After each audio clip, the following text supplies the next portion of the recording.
very cold day. I'm so glad that all of you braved this lovely weather to show support to our men and women on the front lines for our city and today's presentation of the Above and Beyond Awards. Our song and pledge will be by Bob Reed, and on piano, Tom Wolfe, and visitor introductions by Lou Ann Bullinger. And now our invocation will be given by Chaplain Danny Lynchard.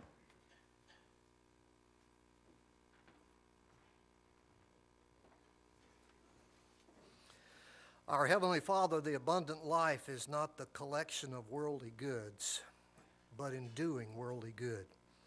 It comes when we step out of the confines of our own lives and reach into the world of others to make a positive difference, a difference that restrains the hurt or increases the joy of others. Lord, today we're here to honor those who have set the example for all of us by going above and beyond the norm. Yet each one of them come from a group of public servants whose norm is already far above the daily observance of most of us. These have surpassed even that. Their example has shown us how much you can do through people who make themselves available to hear your heart. Therefore, we give you thanks and honor as well. We call your blessings down upon this gathering so that the world may see your goodness through your people. For it's in your name we pray. Amen.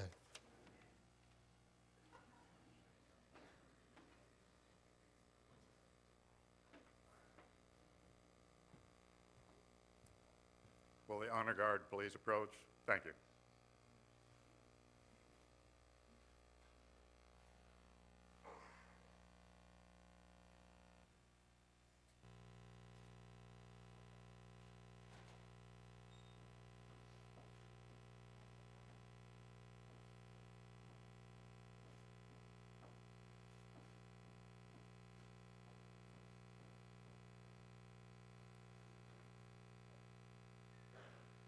Please join me in singing the national anthem, followed by the pledge. Oh, say, can you see by the dawn's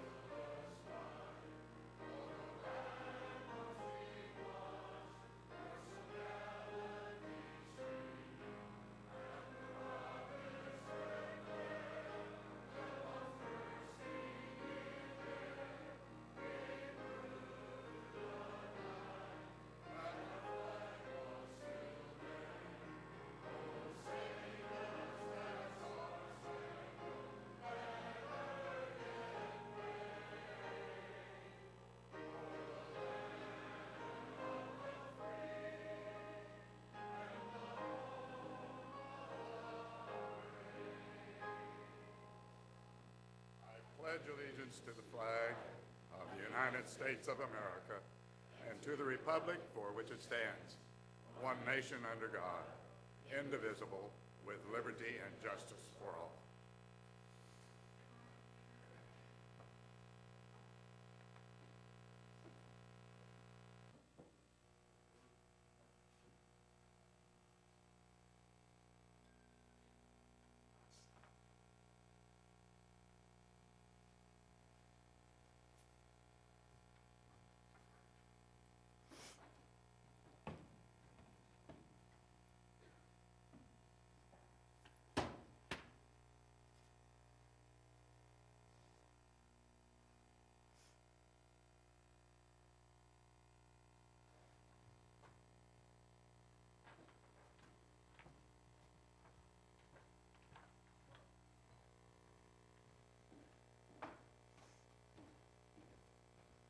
Hello and welcome to the Rotary Club of Tulsa. Please have a seat. Today we'd like to recognize our visitors who have come with Rotarians. When you hear your name, please stand up for a few minutes so we can get a good look at you. First of all, Janet Rockefeller is hosting Trudy Sweeten over here. Jerry Emmons is hosting Mick Harrington. Chuck Wilson is hosting Joy Clark. Michael Turner is hosting Jim Langdon. Ray Driscoll is hosting Nate Morgans. Vicki Adams is hosting Steve Koonsweiler. Dana Burks is hosting Chad Standifer. And Sandy Siegfried is hosting Kirk Vanderslice. Welcome.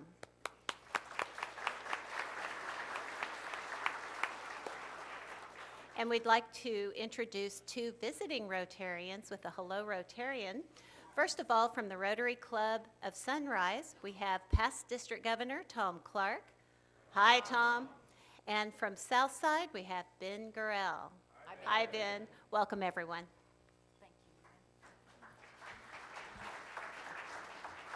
Thank you, Luann. And now please join me in thanking today's meeting volunteers, which we had a bunch.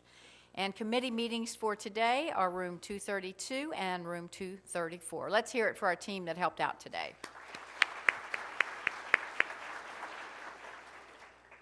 In announcements, it is a special treat to announce the birth of Emily Barrientos to Rotarian Jerry Barrientos and her husband Thomas on Friday, January 24th. Emily joins her older brother Henry. Mother and baby are doing just fine. So congratulations to the Barrientos family. And our beloved Rotarian Lynn Martin is in the ICU at St. John Hospital. Cards are on the table. Let's wish her a speedy recovery. And we want to make sure all of you know about the February 14th Valentine's Day private party at Woody Guthrie Center. It is not an event for just couples. Everyone is welcome and encouraged to participate. Whether you're single, solo, widowed, or a couple, you're still able to sign up today after the meeting. So you can contact Marty Alexander or John Raines to sign up, or you can make your reservation if you're really talented on the DAC-DB calendar event. Chuck Wilson and Matthew Bristow, please come to the podium to introduce our newest members, Cassie Riggs and Joshua Love. And today, new member orientation was conducted by Paul Bowman and John Story. Prior to today's meeting, thank you to both of you for doing that. We appreciate you.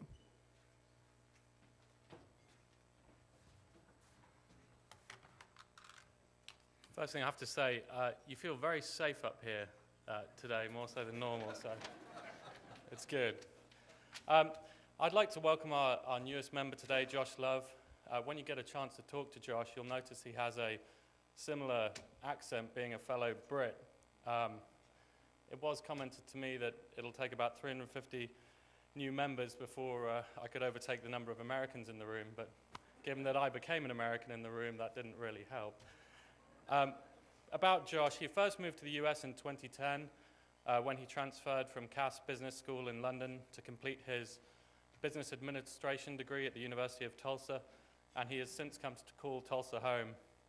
Josh's parents now also live here, as does his sister, and I just found out that Josh has been married for 18 months, and his wife was his sister's best friend from here when he moved here, so that's A1 for tapping these sisters' friends. When Josh isn't learning how to be a good husband, he's a soccer player, rugby player, and he's a golfer with a 4 handicap. Yeah. For work, Josh is a property and casualty commercial insurance producer for the Homes organization, an insurance broking company in town. I was actually introduced to Josh's dad last year by Phil Lakin, who'd met him at a dinner party, and the common accent theme suggested that we should meet. But that was great, and I got to meet Josh at the same time, and I thought he'd be a great Rotarian, and one thing led to another, and here we are, and I'm delighted to welcome Josh as a new member and give him his 4-way test and Rotary pin.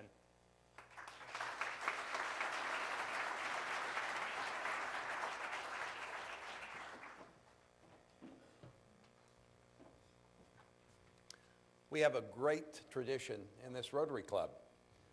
For years and years, we have had the senior ministers of many of the downtown churches as members of our club, much like we do today.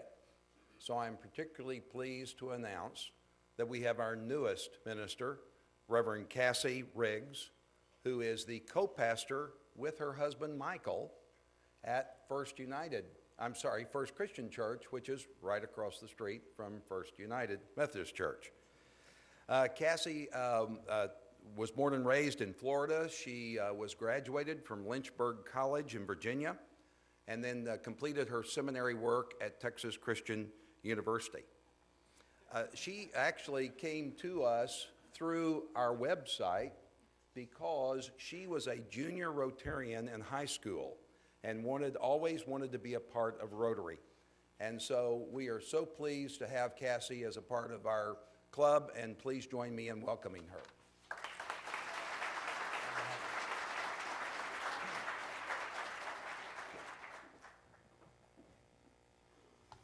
Cassie and Joshua, welcome to our club. We are so excited.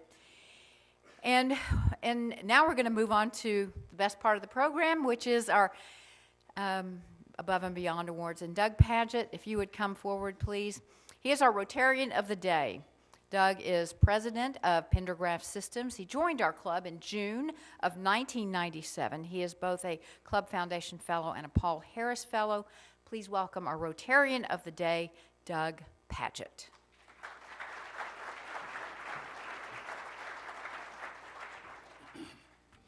Well, I'm glad they didn't put up that 1997 photograph of me, but wow, this is a turnout. On behalf of the Rotary Club of Tulsa, I'm pleased to welcome you to our 7th annual Above and Beyond Awards program. Each year, these recipients never cease to amaze me. And as you will see in the next few minutes, this year's recipients are no exception. I really enjoyed putting this program together, and I hope you enjoyed today's program as much as I did. We have several distinguished guests with us here today, and I'd like to take a few moments to acknowledge their presence here. And there's about 3 different groups, and if you'll hold your applause until each member in that group has been introduced, I would appreciate it. From the Tulsa City Councilor, we have Councilor Karen Gilbert and her aide, John Frothergill, and if you would stand as I call your names, I'd appreciate that too. We also have Skip Steele and G.T. Bynum, neither of which I guess made it. Thank you. And from the Tulsa County Commissioner's Office, we have our own Karen Keith. And from the Tulsa District Attorney's Office, we have Steve Kunzweiler. I knew I'd screw that up, but please join me in welcoming Steve. From the Tulsa Fire Department, we have several guests, as you might imagine. Sitting at Chief Ray Driscoll's table, we have Deputy Chief Scott Clark and Deputy Chief Steve Cage, District Chief Cooley, Captain Soul, Assistant Chief Mike Bailey, Captain John Wintle, and EMS Director Michael Baker. Did I miss anybody? Thank you. From the Tulsa Police Department, sitting at Chief Jordan's table, we have Deputy Chief Darrell Webster, Deputy Chief Dennis Larsons, Deputy Chief Mark McCory, Major Julie Harris, and if you all would stand, please, as I call your name, Major Rod Humble, Major John Brooks, Sergeant Mark Mears, Corporal Eric Leverington, Corporal George Fry, Detective Maureen Waller, and Detective Liz Weatherly. Please join me in welcoming Tulsa Police Department.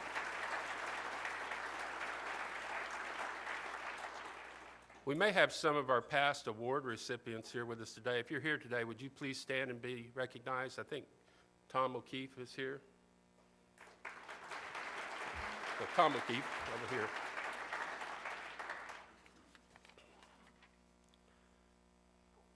Each of the recipients have several guests. If you are a guest of the award recipient, either the police or the fire, would you please stand so we can recognize you?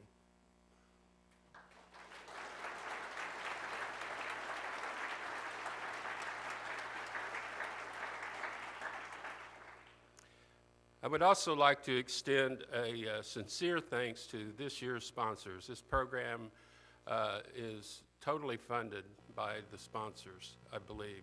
That still is. Hopefully we didn't exceed our budget. These local companies and organizations are listed in your program, located on your table, as well as on the screen. And I'd like to extend a thanks and recognize them by calling them by name. I'd like to extend a special thanks to our presenting sponsor who does so much for this community, is the Tulsa Community Foundation.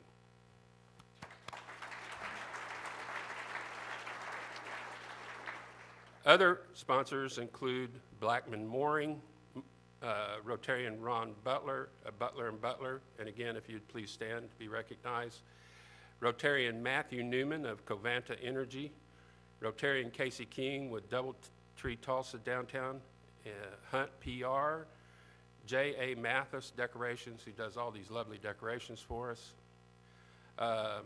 Rotarian George Hamilton with Nameplates Inc., the KOTV and the News on 6, and Rotarian Brett Baker with Part-Time Pro Staffing, yours truly with Pendergraph Systems Inc., Quick Trip, Jim Langdon with Tulsa People, Langdon Publishing, Rotarians Jerry Emmons and George Hamilton with the Society of Retired Special Agents of the FBI.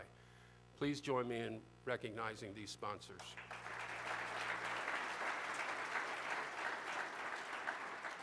The generosity of these organizations support this event as well as the award recipients' charity. And finally, I would like to recognize the Above and Beyond Awards Committee, whose names you'll see on the screen. Without these committee members, I would not have been able to do this. Would you all, if you're here today, please stand and be recognized?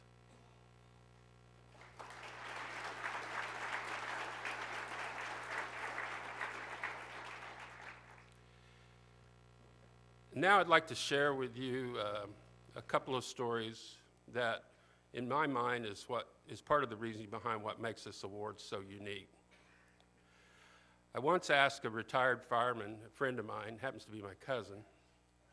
I asked him, because I'm in the fire protection business and I have a common interest, I said, just how hot do these fires get? He replied that a cool fire gets to be about 1,300 degrees. He added that back in the day, firefighters didn't have near the protective gear they do today, and it was very common for them to have burnt ears. It was common, this problem was commonly referred to as roasting ears. If you wonder what kind of damage the heat from one of these fires can do to an individual, I would encourage you to examine the firefighters' helmets up here on the stage. These helmets are out of service. This particular piece of headgear, one of them, was worn by a young rookie firefighter one night as he battled his first fire on his first night at the station, fresh out of the academy. An elderly woman was trapped inside her bedroom by the blaze. The firefighter busted out her window, climbed inside, and rescued her to safety. The young firefighter survived to fight other fires. And I'm especially grateful because this guy happens to be the father of my grandkids and the husband to my oldest daughter. Then there was Tuesday, May 31st, 2011. Anybody remember that day? I'm sure you will after I relate this story to you. On that day, it hadn't been long since all-around bad guy Billy Joe Hammonds had been released from prison. And authorities suspected that it wouldn't be long before they'd have a run-in with him. And sure enough, on Tuesday, May 31st, 2011, about 10 a.m., Billy and one of his cohorts broke into a home in Peru about 10 a.m. and discovered nearly 100 guns. They loaded up the guns, tied up one of the victims in the home, and took the other victim as hostage with plans to go to his residence here in Tulsa, where apparently there were more guns. The victim in Peru, in his house, was able to escape his bondage and call the police. An officer arrived at the hostage's house in Tulsa about the same time and saw Billy walking to the house with a gun pointed at the victim's head. Hammonds opened fire and fled toward a Walmart with the hostage, engaging in a rolling gun battle through the neighborhood. Billy ditched the truck, stormed into the Walmart, firing several rounds and causing panic to cover his escape. In the parking lot, Hammonds tried to carjack a car and in the process killed a young TU student studying here from China. He then carjacked a truck occupied by a family, crashed it into a utility pole about 2 blocks away, and while still in truck, Hammonds exchanged gunfire with the police, and the police were ultimately able to end the crime spree as well as Billy's life. In just a course of a couple of hours or so, on Tuesday, May 31st, Hammonds burglarized a home, kidnapped a man, murdered another, committed 2 carjackings, and generally wreaked havoc on the Tulsa community. Shortly after this, I was talking to a detective friend of mine, and he was describing me the craziness of that day, much as I have described it to you here today. And then he looked at me and he said, "Do you know what we call that day?" And I'm thinking, well, I've got a few choice words, but day from hell, my worst nightmare. And before I could answer his question, he looked at me and he said, "We call that day Tuesday, just like any other Tuesday." I relate these real-life stories to you to emphasize the kind of perils these young men and women are subject to on a daily basis. These are good people doing a good job. And as you're about to see, they also do good things in the community outside their jobs. It is for their work and their service to our community that we recognize these 2 outstanding individuals today. To share their story and present the awards is a woman who needs little or no introduction in this town. When she was 12 years old, she walked into the family kitchen in Bolivar, Missouri, and told her mother, "I'm going to be a TV reporter when I grow up." She now anchors News on 6 at 5 p.m. along with Greg Day and is the station's crime reporter. In addition to covering the crime beat, she's also traveled all over the world covering news that affects Oklahomans. She's a 2-time Emmy Award-winning journalist who has received numerous awards and honors, including the Newsy Award by the Tulsa Press Club for Favorite Reporter in 2013, and the Tulsa Police Department Citizens Appreciation Award in 2005. Her reporting duties have taken her to Iraq to cover Oklahoma soldiers on the war front, to Denver, Colorado for the Oklahoma bombing trials, London, England. She spent a week with the Bobbies on the Beat, to Atlanta, Georgia for the bombing of the Summer Olympics, Bosnia to show how Oklahoma soldiers were helping keep the peace, and to St. Lucia to work with officers there hunting marijuana in the mountains. I have to say that Tulsa is a better place because Lori Fullbright made that critical decision when she was 12 years old. Lori, thank you for the work that you do and what you provide for the community of citizens of Tulsa and agreeing to participate in this program today. Please join me in welcoming Lori Fullbright.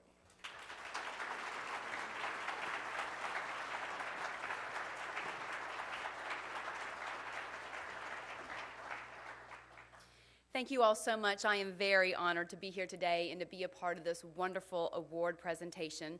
I have spent the past 22 years at the News on 6 trying to highlight the incredible acts of courage and compassion that our police officers and firefighters exhibit on a daily basis. So many acts that the citizens just don't get to see. It's really amazing.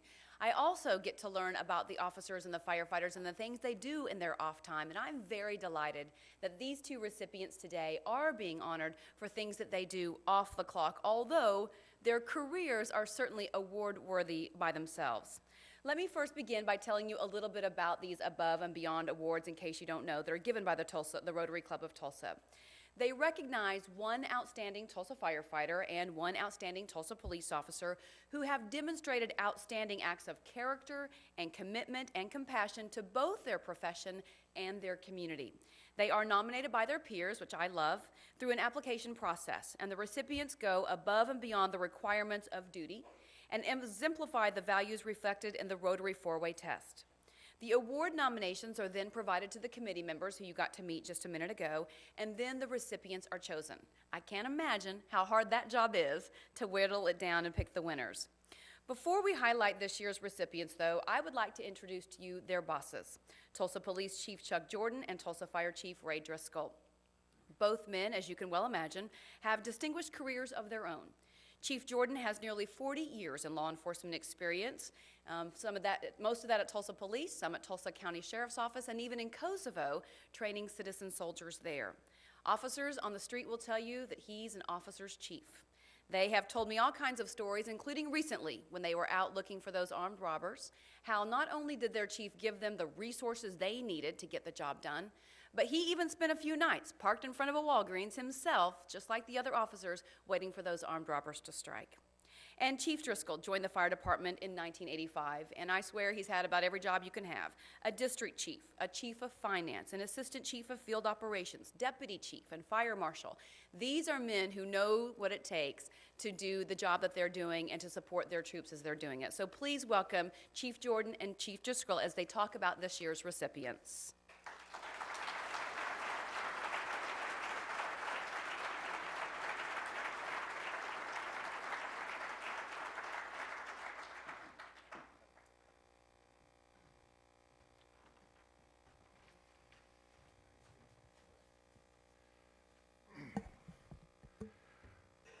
My first time at Rotary was I was invited by now President Karen Keith to be a guest. The second time, Jerry Dillon invited me.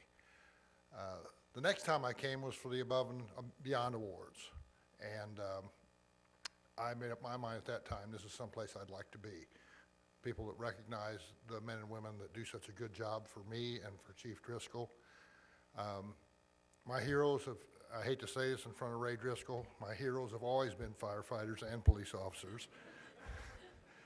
They really have. They're exceptional people. Their dedication, their selflessness.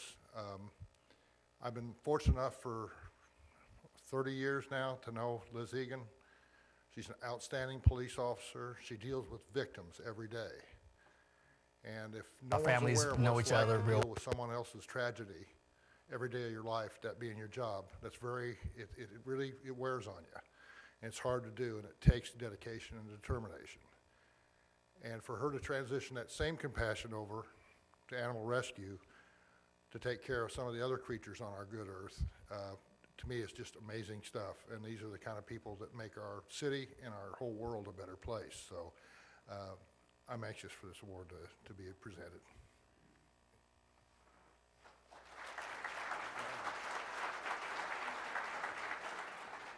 Well, for the first time, Chief Jordan and I are going to concur on something that firefighters are the heroes. All right? So, I love you guys and gals, but all right, is what it is. Well, I want to tell you guys a story that's kind of touched my heart. I got an email, Raymond, one that you sent about 2 months ago. Yeah, it's about 20 pages. Dude, you got to cut that down. We can't have. But I want to tell this story, and it's emotional for me to tell it because when I read it, you got to tear up. So here's the story. You have to understand that every fire station, there's 30 within the city of Tulsa. Firefighters know that there are people out there, people who don't have everything that we do, and they need a little help. They need a little money, they need food, they need different things. Firefighters know who those people are. So let's go back to December 24th of this past year, about 9 degrees outside. As Raymond and his crew at Fire Station 22, which is out east, 2 ladies come in with a roast. Now, they've already prepared their meal. When you're working at the fire station, you know what holidays you work. You get the stuff that you need prior to the previous shift to have everything you need for the holiday. So they didn't need the roast that these 2 ladies brought in, yet they were very thankful for what they had brought them. So Raymond and his crew decided we could do something with this. This is too much food. We know where it needs to go.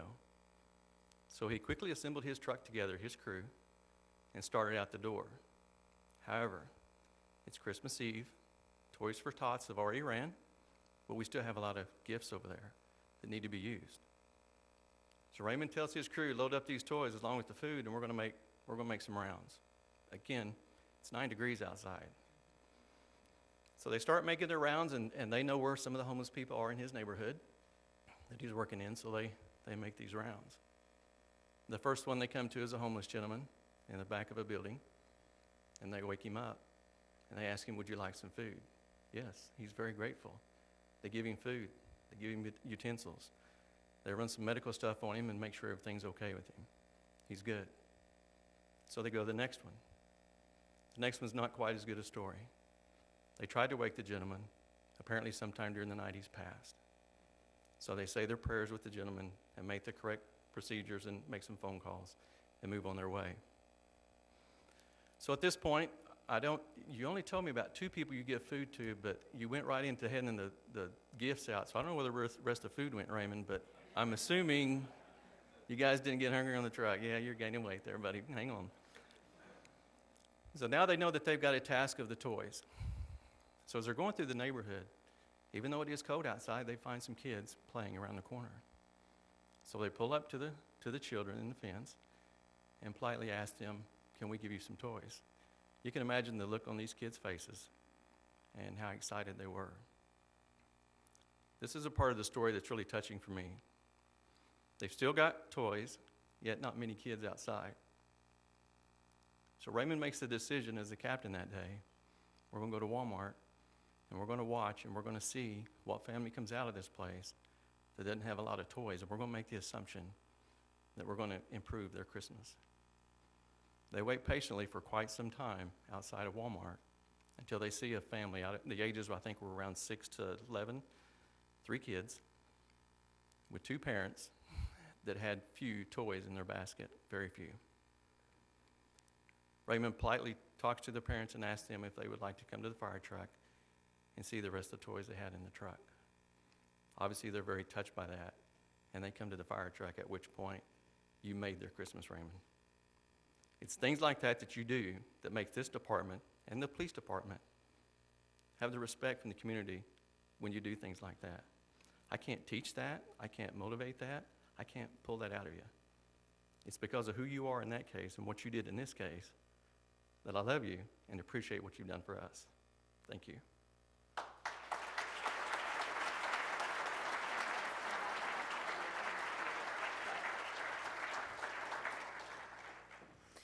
It's stories like that that happen every day. You guys, police officers and firefighters are doing it, and you just never get to hear about it. So I am so glad today that you get to hear about some of these stories. I had never met Raymond until last week when I interviewed him. And you can tell when you meet him, he's got one of those spirits, a soul of joy and compassion. He's always smiling and laughing. You can just tell he has a heart for service, and clearly that story demonstrates that. He's been 13 years with the Tulsa Fire Department, and he's a driver for Station 22, a captain, as you heard. But he also has a beautiful voice and sings in his church choir. And it was through singing in his church choir that he realized a choir member had a desperate medical need. And of course, because he's the kind of guy who has a heart, bigger than Tulsa, he decided he would just step in. Where most people might say, I'll pray for you, I'll think about you, he said, what can I do? And he actually meant it, and he did the most amazing, generous gift. So if you'll direct your screen to the video, you'll get to hear a little bit more about his story. Well, and like I said, we sang in the choir together, and her husband's the choir director. And yeah, we've known each other for a long time. Kind of found out that she needed a kidney. So I'm like, well, I knew a little bit about it, from being on the fire department, being an EMT and all, but I didn't quite know the logistics behind it. So I'm like, what actually does she need besides just the kidneys? Well, we've tried a lot of people in our family. Nobody matched up as far as blood type. And I'm like, well, what's her blood type? She had a really funny blood type. This thing she said is O negative.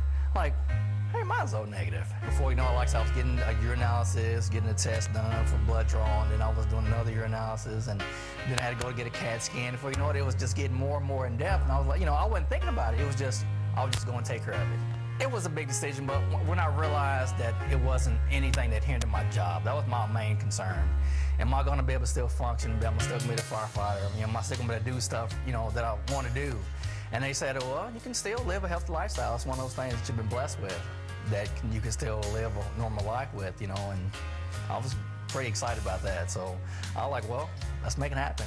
And she's like, you sure you want to do this? I'm like, yeah, I think I want to do this, I just, I love her and care about her so much. I've known her for such a long time, and she's really a sweet person, really, really great spirit. I just felt that, who had better deserved to, have this gift and, better than her.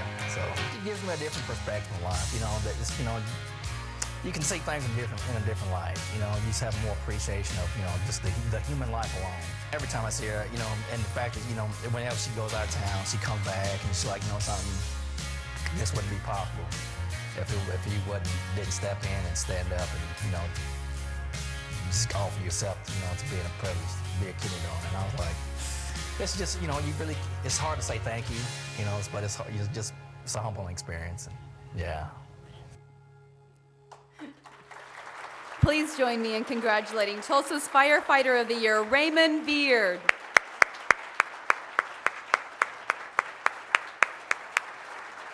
Come on up. And Chief.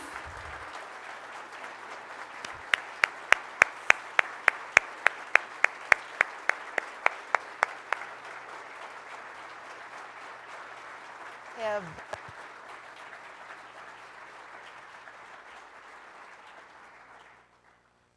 very proud of you. The things that I said earlier, I meant you know that. Thank you for everything you do for making us proud of you.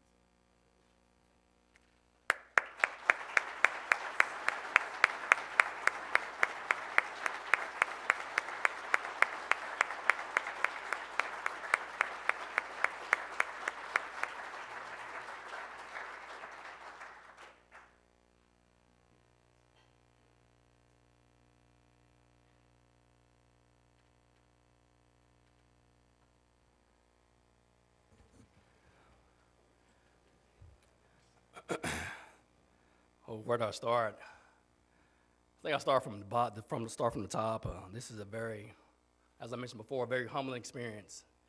None of this wouldn't be possible if it wasn't for our Lord and Savior, Jesus Christ, that allowed me to be here this hour. There's a lot of people that I want to thank. First of all, I want to thank my wife for being here. And she's like the cream of my coffee. She keeps me smooth. She's been there for me since day one through this whole incident, and she's I don't think I can do it with a better person than allowing me to be here this hour, just to be able to still be on the job and to have my spirit that I have. But I also want to thank my leadership at the table there. I want to thank my captain at the time, Jimmy Soul, my district chief, Chief Cooley.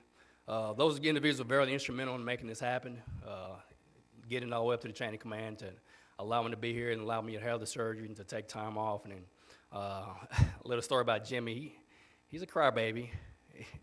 When I told him about it, he broke down. He's like, "Oh my God, I don't know if I can do that." And it was a pretty big deal. But I told him that I have a lady at my church. She's really in need of this deal. And believe it or not, I want to thank Miss Vicky. Even though I gave her my kidney, just to know that she lives the life that she lives, it humbles me to know that she still has the spirit that she has. Regardless of the gift I've given her, just to see her and her inspiration, her motivation, her courage, the way she continues to be uplifted, continues to encourage me. But I also just want to, not only her, but just want to thank, like I said, my department, just for having my back no matter what the situation is, to be there to continue to encourage and support me through my career on the job. And just thank you all for this. There's a lot of people out here. Just thank you all for being in attendance to just recognize me with this award. I understand this is a pretty perilous type of event to where, to weed out those individuals. And I know there was a lot of people on the list that was probably a little bit more recognizable than me, but the Lord saw fit to be able to recognize me at this hour. I just want to thank the administration again, also my mom, my wife, and just thank you all for being in attendance. Thank you.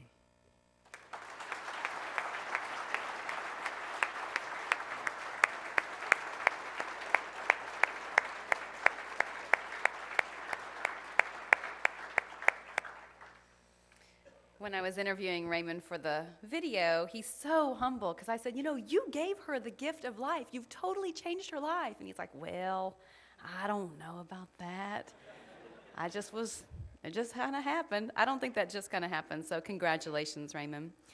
I have known Liz Eagan for a very long time, I guess 22 years since I've been covering the police beat. And she is an amazing detective who works with sex crimes victims. And I know the chief mentioned it a minute ago, but you can't even imagine how tough that is day in and day out. but she always does it with such an upbeat spirit, and she's so compassionate and so encouraging to these victims, not only to get their first statement out of them, which you can imagine would be a harrowing experience, but then to walk them through the court process and to support them even long after the case is closed. Liz is still there for them. She really has an amazing spirit of giving to others. And so when she found out about Animal Rescue, this particular group that she's with, she knew it would be a natural fit for her. She also very much loves dogs. Just talk to her for 5 minutes and you'll get that about her. But she understood that there was a huge need, a huge problem here in Tulsa. And instead of sitting back and thinking, man, that's a bad problem, somebody should do something, she decided she would be the one to do it. So check out her video.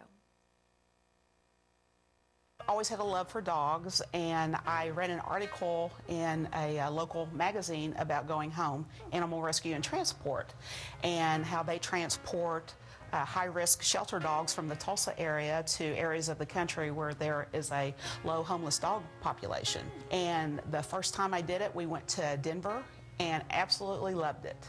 And when we get to our destination, the partnership rescues and shelters that we work with, they are absolutely delighted to receive these dogs. Brings a smile on everybody's face, and including mine, and I am just so happy to be involved in that organization because I know that these dogs are going to be getting wonderful homes. Transport is certainly not a cure-all for the over-pet population. It's spay-neuter is the absolute cure-all for that. But in the meantime, transports are a good solution in helping reduce that pet population in the Tulsa area. Number one, to see the faces on the folks that were receiving the animals, and you can almost see on the dogs' faces that they knew where they were going and that they actually had hope. So I'm honored to be, of course, with the Tulsa Police Department, but I am also honored to be a part of Going Home because they do such good work. They have saved the lives of close to 5,000 dogs now. And we have driven the 10 times the circumference of the earth. That's how many miles we have driven. We're saving these animals' lives. And my thing is in my job, I want to bring hope to victims of violent crime.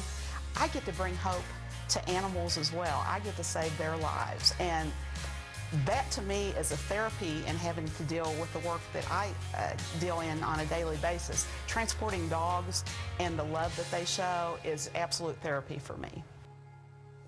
Please join me in congratulating the Police Officer of the Year, Detective Liz Eagan.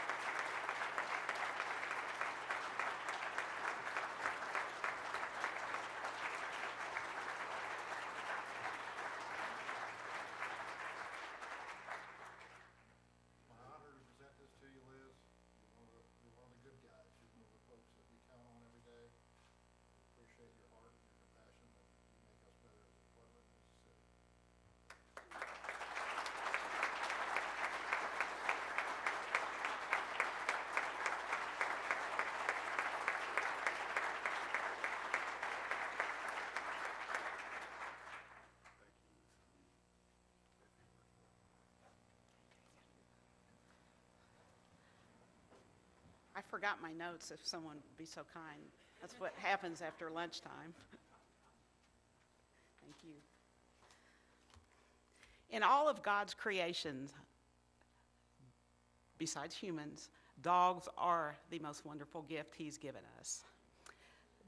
Dogs are so social, so generous with their love, and so intuitive to their people. And even in the face of cruelty and suffering, they still yearn to have human contact and love. And because of that, because of the love and joy that dogs have brought me in my life, I wanted to do something.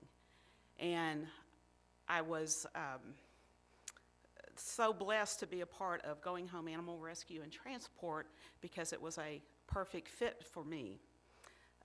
it's because I'm a servant of God and a servant of the community. I wanted to not only help the overpopulation of homeless animals in Tulsa and Oklahoma, but I wanted to also give these animals hope. Just like in my career, I want to give hope to victims of sexual assault. I want to give hope in my volunteering to these dogs so they can have a chance at a better life and sometimes a second chance at life. Too many animals are needlessly killed, not only in Oklahoma, but across the country. And yes, spay-neuter is the absolute key to reduce the animal population. But in the meantime, I am so proud to be a part of Going Home Animal Rescue. And kudos to Kathy and Mike Nobles, because they are the workers behind the scene. They do so much for Tulsa and rural areas in Oklahoma of transporting dogs to other areas of the country that have a low animal population because of that state's stringent spay-neuter laws and breeding laws. So again, I am just absolutely blessed to be a part of that organization. I want to thank Tulsa Police Department and Sergeant Mark Mears and my entire chain of command and my co-workers for the nomination, and I very much want to thank the Rotary Club for this award. I won't talk long because I know it is after lunch, and we all know what happens after lunch. So I wanted to tell a story that kind of blends in my work as a sex crimes detective with Going Home Animal Rescue and Transport. Several years ago, my co-workers are aware of this case. We served a search warrant in Tulsa County, Osage County, which is in the city, some of it is in the city limits of Tulsa, and we were looking for a firearm that had been used in a rape. And when we got to this residence, we conducted our search warrant, didn't have any luck finding the weapon that was used in this rape, but as we were going out into the backyard to continue our search, we noticed that there were several dogs that were in the backyard, and one in particular was just absolutely emaciated. There was food in the house, but I guess the folks who lived there couldn't be bothered to feed this particular dog, and he was just skin and bones, no water. It was particularly hot that day. And so in order to save the dog, of course, we had to call the animal shelter to come get the dog. And in the meantime, we're giving the dog food and water. And the dog is on a very short chain. I mean, he's wrapped himself around the log and just can't move anywhere. And so while we're waiting for animal control to get there, we just happened to look under the grill that was by the dog, and lo and behold, there's the gun. So, you know, if our attention had not been brought to this particular dog, we may not have found this weapon. Shame on us, but we may not have found it. So anyway, this particular dog was a dog de Bordeaux mix, and he again was very emaciated, but still he had that desire and that yearning and that love. He wanted to be social with us. You know, he wanted to show us all the love he could, as weak as he was. And so my heart just went out to this dog. So in the meantime, I contacted Kathy and Mike Nobles with Going Home and said, can we please get this dog selected to one of our partner rescues in Denver or Chicago? And in the meantime, you know, shelter life is not a good environment for a dog. They really go downhill fast. But quickly, Kathy and Mike were able to place the dog in Colorado. One of the rescues there selected that dog. And the long story short is that we named the dog Ruger because that's the gun we were looking for. And the dog has now been in Colorado for probably a good 2 years, and the last time I got a picture of him, he was asleep, curled up on the sofa with his new owner, who just, you could tell she was just joyful to have the dog. So that was one, you know, heartwarming story that meshes our two careers with my volunteer and the career with the Tulsa Police Department. So, long story short, what I just wanted to say is, one day I hope that we never have to do a transport, because that means that our homeless animal population has dwindled. But in the meantime, I am so blessed and so honored to be a part of Going Home Animal Rescue and Transport. Thank you very much.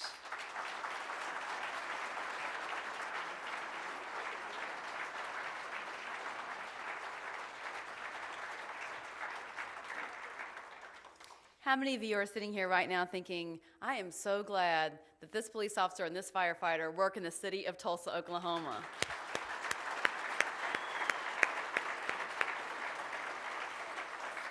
We are so blessed to have so many great officers and firefighters, and we are delighted to be able to take just this one day to recognize some of their work, their giving spirit, and their compassion for their community as well as their jobs. So we appreciate you being here. I know as a reporter who covers their work all the time, I admire it. But as a citizen who has lived here for the last 22 years, I very, very much appreciate that these are the type of people who are working and living and serving our community. Thank you so much. I'm going to turn it back over to Karen Keith.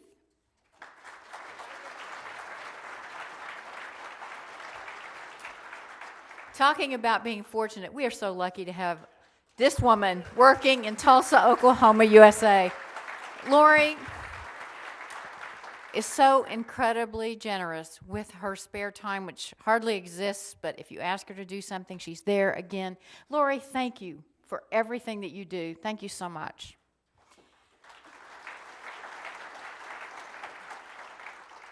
And we have some books that we'll be giving to Celia Clinton in your honor. And I've got a pin up here, so any of our firefighters and our police officers, it'd be cool to have all of you just sign in here.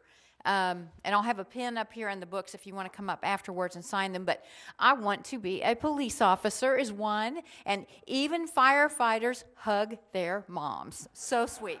Now, upcoming programs. Next week, Dr. Frank Gaffney with the Oklahoma Heart Institute. He is going to be worth hearing, and he may save our lives literally, but he's a very engaging soul. And after that, Crescendo International Music Awards. Really looking forward to that as well on February 19th. This week's Mystery Rotarians, our chiefs of police and fire. Imagine that. Chief Driscoll, bow tie and all, he knew he loved a uniform early on. His basketball uniform fit him well. And here he is suited up for the prom, awaiting his chance to get in gear for his chosen career as a firefighter and, of course, our future chief. And thank you, Kimberly, for your help with those photos. And Chief Jordan. Now, my gosh, that almost looked like a mugshot. Now, he did look tough in that first photo. In reality, he is a police chief who knows how to be tough, but also how to reach out for answers in every corner of this community. He is also very nurturing with everyone that he meets. We are very fortunate to have his leadership, and again, I want to thank his wife, Judy, for help with those photos. And what in the world was that gun you were holding? What a pose, Chief. Okay. Now, if we could have our honorees, Liz and Raymond, and then our chiefs back up here, and Doug, if you would come back up, and Lori, you're still here, we'd like to take a couple more photos afterwards. So on that note, I'm going to say thank you, all of you, for being here today. We will see you next week.